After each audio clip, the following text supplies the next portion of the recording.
کہ جس دن آپ کا پرائم منسٹر، جس دن آپ کا چیف منسٹر، جس دن آپ کا چیف سیکرٹری اپنے بچے اپنے وہاں پہ ایڈمٹ کرائے گا، اپنے بیوی کا سیکشن وہاں سے کرائے گا، اپنے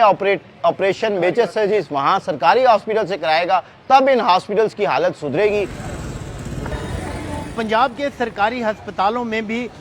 جو آگ بجھانے کے آلات ہیں اور حفاظتی اقدامات ہیں، ان کے لیے وزیر اعلیٰ پنجاب کی جانب سے احکامات جاری کیے گئے ہیں کہ ان کا جائزہ لیا جائے، اور آتش زدگی کا اگر خدا نہ خواستہ کوئی واقعہ پیش آتا ہے اس حوالے سے حفاظتی اقدامات کیے جائیں۔ سب سے پہلی بات یہ ہے کہ انتظامات تو نہ ہونے کے برابر ہیں، آٹے میں نمک کے برابر ہیں۔ کل رات سے نوٹیفیکیشن سرکولیٹ ہو رہے ہیں، لوگوں کی ڈیوٹیاں لگائی گئی ہیں، ایگزٹ کھولے جا رہے ہیں۔ خدا نخواستہ صاحب یہ مطلب حادثے کے بعد سیکھنے والی بات ہے، پہلے تو انتظامات بالکل ہی نامکمل تھے، اب کچھ ہاسپٹل کے اندر ہو رہے ہیں۔ ہم چاہتے ہیں کہ بائیو میڈکس کا جو سسٹم ہے، جو ایک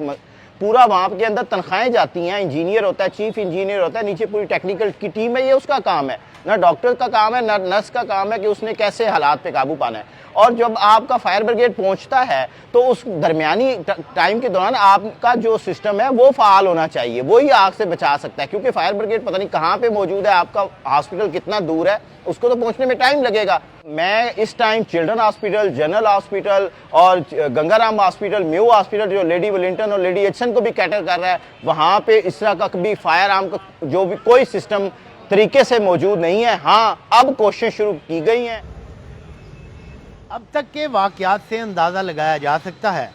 کہ سرکاری ہسپتالوں میں آگ بجھانے کے آلات کی تنصیب کے ساتھ ساتھ ان کی مسلسل دیکھ بھال بھی ضروری ہے تاکہ بوقت ضرورت ان سے جو ہے وہ کام لیا جا سکے۔ ارشد چودھری، انڈیپینڈنٹ اردو، لاہور۔